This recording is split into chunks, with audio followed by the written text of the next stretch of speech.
नमस्कार दोस्तों, मैं हेमंत पंडित एक बार पुनः आप सभी का तेजस क्लासेस में स्वागत करते हैं। आज का सेशन बहुत ही इम्पोर्टेंट होने वाले हैं क्योंकि आज हम सोशल साइंस के 4 चैप्टर को हमने एक ही वीडियो में कवर किया है। ठीक है, तो चलिए बिना देरी किए हुए हम स्टार्ट करते हैं। हमारा जो अभी ये जो है से हमारा निर्माण उद्योग से लिए हैं हम क्वेश्चन। ठीक है, पहला क्वेश्चन है कि देश में कितने विशेष आर्थिक क्षेत्र विकसित हैं। ठीक है, तो इसका आंसर जो होगा सो आपका बी हो जाएगा क्योंकि देश में 7 आर्थिक क्षेत्र विकसित है। दूसरा क्वेश्चन है कि फाल्टा विशेष आर्थिक क्षेत्र कहाँ स्थित है। आपका इसका आंसर हो जाएगा पश्चिम बंगाल। पश्चिम बंगाल की राजधानी कहाँ है? कोलकाता। ठीक है, तो ये फाल्टा जो है सो आपका विशेष आर्थिक क्षेत्र कहाँ स्थित है? तो पश्चिम बंगाल में। उसके बाद है पारादीप पतन किस राज्य में स्थित है? ऑप्शन है उड़ीसा, कर्नाटक, केरल और तमिलनाडु। तो इसका पारादीप पतन जो है सो कहाँ है? ये उड़ीसा में है। उसके बाद है कि निम्नलिखित में कौन सा बंदरगाह पश्चिमी तट पर स्थित है? हमारा ऑप्शन है कांडला, चेन्नई, पारादीप और विशाखापत्तनम। ठीक है, तो इसका जो आंसर हो जाएगा आपका कांडला हो जाएगा क्योंकि कांडला जो है सो बंदरगाह जो है जो कि पश्चिमी तट पर स्थित है। उसके बाद है कि इनमें से कौन औद्योगिक अवस्थिति का कारक नहीं है? बाजार, पूंजी, जनसंख्या और ऊर्जा। तो आपका जनसंख्या जो है सो औद्योगिक अवस्थिति का ये कारक नहीं है कि नहीं? फिर है अगला क्वेश्चन कि भारत में सबसे पहले स्थापित लौह इस्पात कंपनी निम्नलिखित में कौन है? भारतीय लोहा और इस्पात कंपनी, टाटा लोहा इस्पात और कंपनी, बोकारो स्टील कंपनी और विश्वेश्वरैया लोहा और इस्पात। इसका जो है आपका पहला ऑप्शन है सो आपका आंसर हो जाएगा क्योंकि भारत में सबसे पहले भारतीय लोहा और इस्पात कंपनी जो है सो आपका स्थापना हुआ था। ठीक है, अगला क्वेश्चन है कि पहली आधुनिक सूती मिल मुंबई में स्थापित की गई थी, क्यों? मुंबई एक पतन है, पतन मतलब पोर्ट, क्योंकि उनके पास पोर्ट है। यह कपास उत्पादक क्षेत्र के निकट है। मुंबई में पूंजी उपलब्ध थी या उपयुक्त सही सभी। ठीक है, तो इसका जो देखा जाए तो इसमें सारा चीज जो है सो सटीक बैठता है, इसलिए इसका आंसर क्या हो जाएगा? सही। निम्नलिखित में से कौन उद्योग कृषि पर आधारित नहीं है? सूती वस्त्र, सीमेंट, चीनी और जूट वस्त्र। तो आपका सीमेंट जो है उसे कृषि से कोई लेना नहीं है क्योंकि ये सीमेंट जो है सो चूना पत्थर से बनता है। तो चूना पत्थर जो है सो आपको पर्वत पहाड़ पठारी सब में मिलता है। तो ये जो है सो आपको पूर्ण रूपेण से खेती पर निर्भर नहीं करता है। आपका सूती वस्त्र ये भी कपास से बनता है, चीनी गन्ना से, जूट वस्त्र के लिए भी आपको खेती करना पड़ता है। ठीक है, उसके बाद है कि हुगली किस औद्योगिक प्रदेश का केंद्र है? कोलकाता रिसरा, कोलकाता कोनागिरी, कोलकाता मेदिनीपुर और कोलकाता हावड़ा। तो आपका जो ये हुगली है ये आपका कोलकाता और रिसरा का औद्योगिक प्रदेश का केंद्र है। ठीक है, अगला क्वेश्चन है कि निम्नलिखित कौन सा उद्योग सार्वजनिक क्षेत्र के अंतर्गत आता है? जेके सीमेंट उद्योग, टाटा लौह एवं इस्पात, बोकारो लौह इस्पात उद्योग, रेमंड कृत्रिम वस्त्र उद्योग। ये बोकारो लौह इस्पात उद्योग जो है सो सार्वजनिक क्षेत्र के अंतर्गत आता है। इनमें कौन उपभोक्ता उद्योग है? पेट्रो रसायन, लौह अयस्क, चित्ररंजन लोकोमोटिव और चीनी उद्योग। ये चीनी उद्योग जो है आपका उपभोक्ता उद्योग है। ओके, उसके बाद है कि निम्नलिखित में कौन सा छोटे पैमाने का उद्योग है? चीनी उद्योग, कागज उद्योग, खिलौना उद्योग और विद्युत उपकरण उद्योग।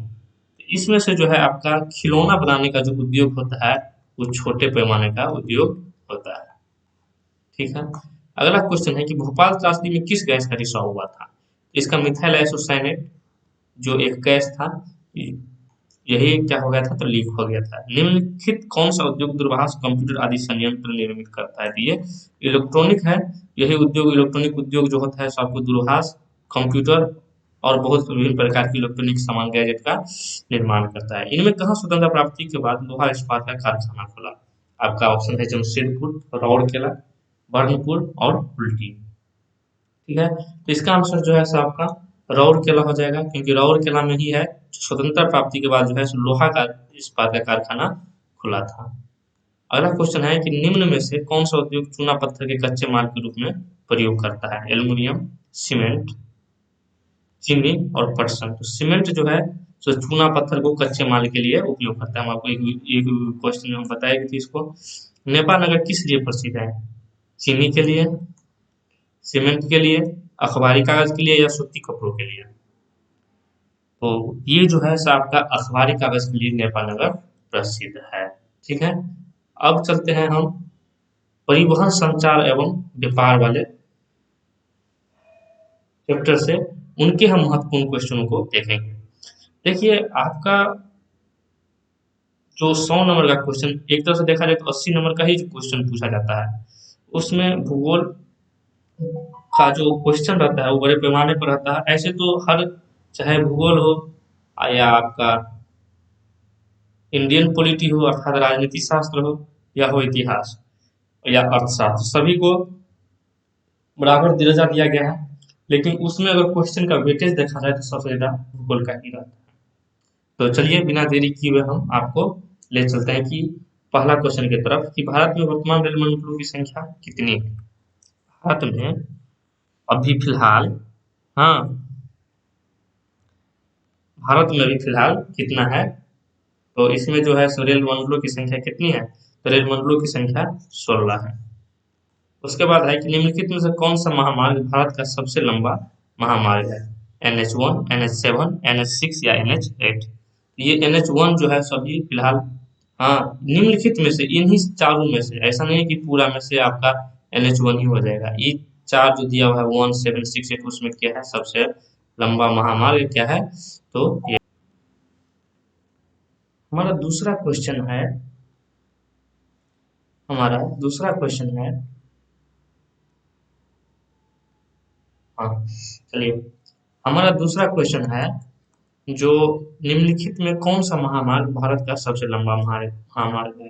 NH1, NH6, NH7 और NH8। तो इसका आंसर जो NH7 है वो जो है सो इंडिया का सबसे बड़ा, हाँ, रोड है। ठीक, भारत का कौन सा शहर grand trunk road NH1, NH2 पर स्थित नहीं है? कौन सा शहर? ठीक है, यहाँ पर शहर है इलाहाबाद, आगरा, लखनऊ और कानपुर। ये जो लखनऊ जो है ये NH1 या NH2 पर स्थित नहीं है। उसके बाद है कि भारत में सबसे पहले रेलगाड़ी किन स्टेशनों के बीच चली थी? तो ये सभी आप जानते ही होंगे, जो मुंबई से थाने के बीच 1800 के समथिंग में कुछ, हाँ, ये चलाई गई थी मुंबई से थाने की ओर। उसके बाद है कि राष्ट्रीय जलमार्ग संख्या 01 किस नदी पर और किन स्थानों के बीच है? ब्रह्मपुत्र, सदिया, दुगली। ऑप्शन है गंगा, इलाहाबाद, हल्दिया, पश्चिमी तट नहर, कोटापुरम कोलम, नर्मदा, जबलपुर, भरूच। ठीक है, तो राष्ट्रीय जलमार्ग संख्या 01 जो है सो आपको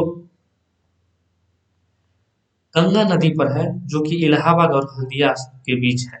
ठीक है, अगला क्वेश्चन है कि निम्न में से कौन से दो दूरस्थ स्थानों पूर्वी पश्चिमी गलियारे से जुड़े हैं? मुंबई तथा नागपुर, नागपुर तथा सिलीगुड़ी, मुंबई और कोलकाता, सिलचर तथा पोरबंदर।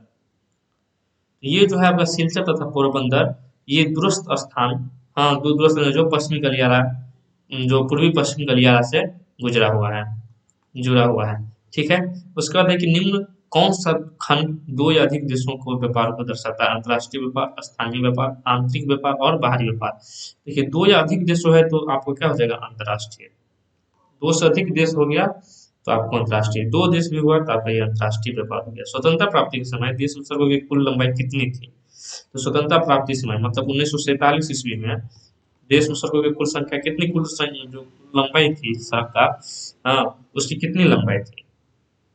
तो उसका लंबाई था 3.88 लाख किलोमीटर। ठीक है, उसके बाद है कि पक्की सड़कों की लंबाई की दृष्टि से प्रथम स्थान पर कौन सा राज्य है? हमारा ऑप्शन है बिहार, महाराष्ट्र, तमिलनाडु और केरल। तो ये जो है सो महाराष्ट्र है जहाँ पर, हाँ, सड़कों सबसे ज्यादा वहाँ पे, हाँ, सबसे लंबाई की दृष्टि से यहाँ पर प्रथम स्थान पर आता है महाराष्ट्र। ठीक है, अगला क्वेश्चन है हमारा कि निम्नलिखित कौन सड़कों का एक वर्ग नहीं है? हाँ, पूरा पश्चिम गलियारा, एक्सप्रेसवे, स्वर्णिम चतुर्भुज राजमार्ग और ये सीमांत सड़कें।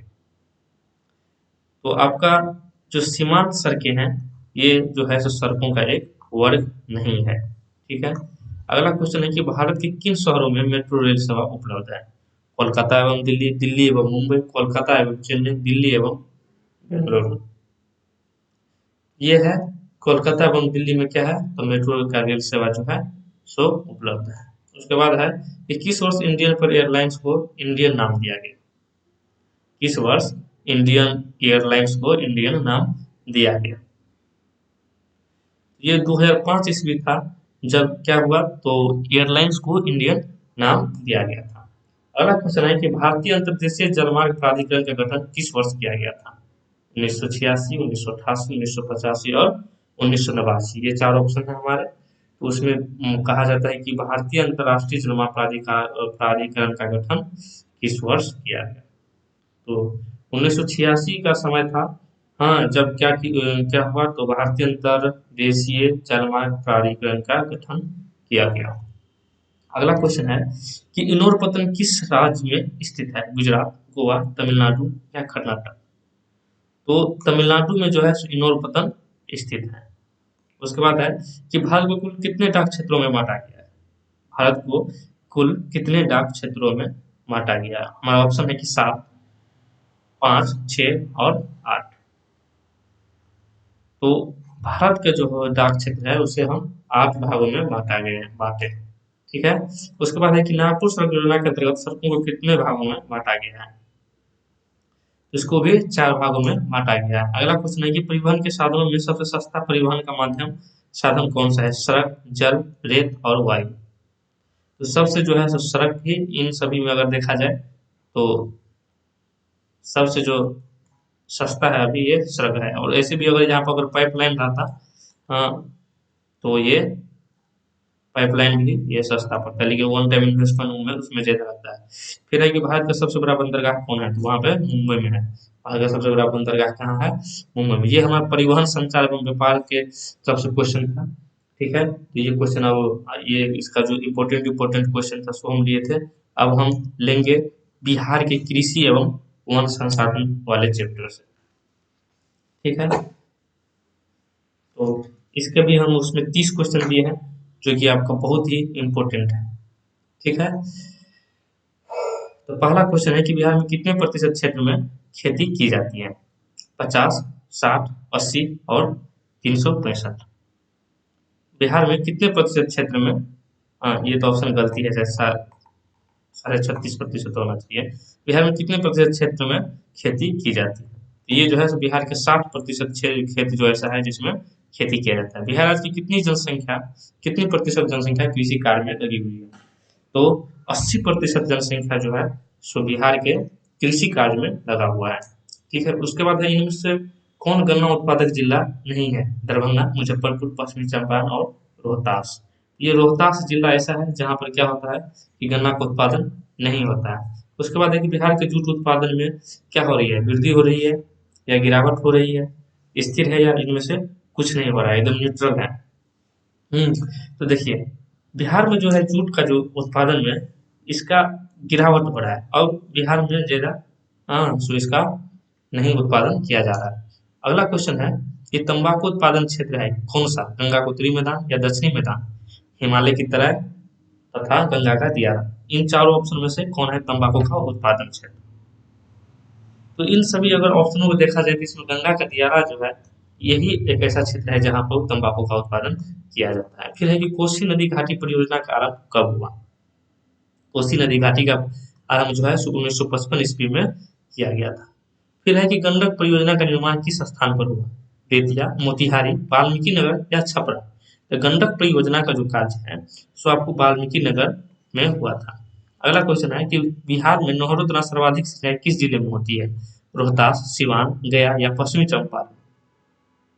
तो रोहतास जिला ऐसा है जहाँ पर नहरों के द्वारा सबसे ज्यादा सिंचाई किया जाता है वहां पे। बिहार में कुल कितने अधिसूचित क्षेत्र में वन का विस्तार है। बिहार में कुल कितने अधिसूचित क्षेत्र में वन का विस्तार है। तो यहाँ पे 6,374 किलोमीटर है, तो इसका आंसर होगा, मतलब बिहार में 6,374 किलोमीटर जहाँ पे क्या है तो वन का विस्तार है। उसके बाद अगला क्वेश्चन है कि कुशेश्वर स्थान किस जिले में स्थित है। ये दरभंगा जिला में स्थित है।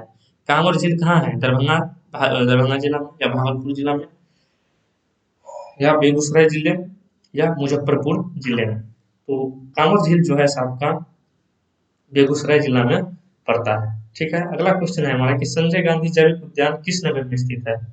किस नगर में या किस जिला में। तो ठीक है, तो इधर देखा जाए तो इसको पटना में है। ठीक है, उसके बाद अगला क्वेश्चन है कि बिहार में खनिज तेल मिलने की संभावनाएं कहाँ है? हिमालय क्षेत्र में, दक्षिण बिहार के मैदान में, दक्षिण बिहार के पहाड़ी क्षेत्र में, या गंगा की द्रोणी में। तो बिहार में खनिज तेल मिलने के जो चांस है वो आपको गंगा की द्रोणी क्षेत्र में चांस है। ठीक है, उसके बाद है अगला क्वेश्चन कि चूना पत्थर का उपयोग मुख्य रूप से किस उद्योग में किया जाता है? तो सीमेंट उद्योग में, हम पिछले में बताए थे।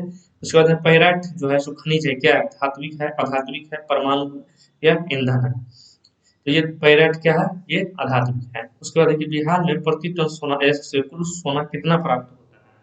ठीक है, तो बिहार में प्रति टन सोना अयस्क से आपको सिर्फ 0.1 से 0.6 ग्राम मात्र सोना यहाँ से इससे प्राप्त होता है। उसके बाद है कि कहलगांव तापीय विद्युत परियोजना किस जिले में अवस्थित है? ये भागलपुर जिला है, जहाँ पे क्या है कि कहलगांव तापीय विद्युत परियोजना जो है सो भागलपुर जिले में स्थित है। उसके बाद है कि कांटी तापीय विद्युत परियोजना किस जिले में स्थित है? तो कांटी एक जगह का नाम भी है जो कि कहाँ है? मुजफ्फरपुर में। और इसी के नाम पे जो है सो आपका तापीय विद्युत परियोजना मुजफ्फरपुर में स्थित है। उसके बाद है कि बिहार में बीएचपीसी द्वारा बृहद परियोजनाओं की संख्या कितनी है? हाँ, बिहार में बीएचपीसी द्वारा बृहद परियोजनाओं की संख्या कितनी है? आपका ऑप्शन है 3, 5, 7 और 10। तो टोटल जो है बिहार में बीएचपीसी द्वारा जो बृहद परियोजनाओं की संख्या है वो कितना है? तो 10 है। उसके बाद है कि बिहार में कार्यरत जल विद्युत परियोजनाओं की कुल विद्युत उत्पादन क्षमता कितनी है? बिहार में जो कार्यरत है जल विद्युत परियोजना उसका कितना ये उत्पादन करता है? तो ये जो है सो आपका 30 मेगावाट का सिर्फ उत्पादन करता है। कितना का? तो 30 मेगावाट का। ठीक है, अगला क्वेश्चन है कि भारत की पहली चीनी मिल कब स्थापित की गई थी?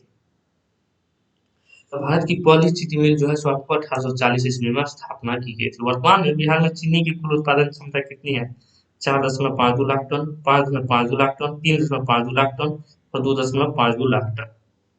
ठीक है, तो आपका जो 3.52 लाख टन है ये है चीनी का कुल उत्पादन क्षमता। कहाँ का? तो बिहार का। उसके बाद है कि निम्नलिखित में कहाँ जूट के कारखाने स्थापित है? कटिहार, नवादा, वैशाली और बेगूसराय। आपका ऑप्शन हो जाएगा कटिहार।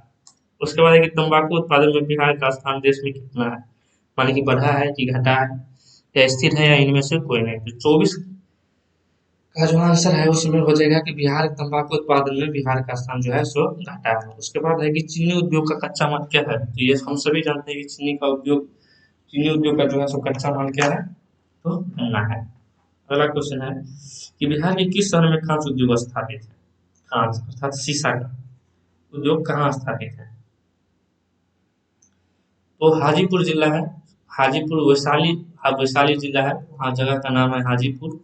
हाँ, जगह का नाम है हाजीपुर। वैशाली का जो सेंटर है वो पड़ता है हाजीपुर। यहीं पर क्या है? खांच का उद्योग स्थापित है। उसके बाद सिगरेट का कारखाना कहाँ है? तो सिगरेट का कारखाना आपका मुंगेर डिस्ट्रिक्ट में है इसका। उसके बाद रेल वर्कशॉप कहाँ है? तो ये जमालपुर में है। उसके बाद है कि किस नगर में कालीन तैयार होता है? कालीन भैया, हाँ, किस नगर में कालीन तैयार होता है?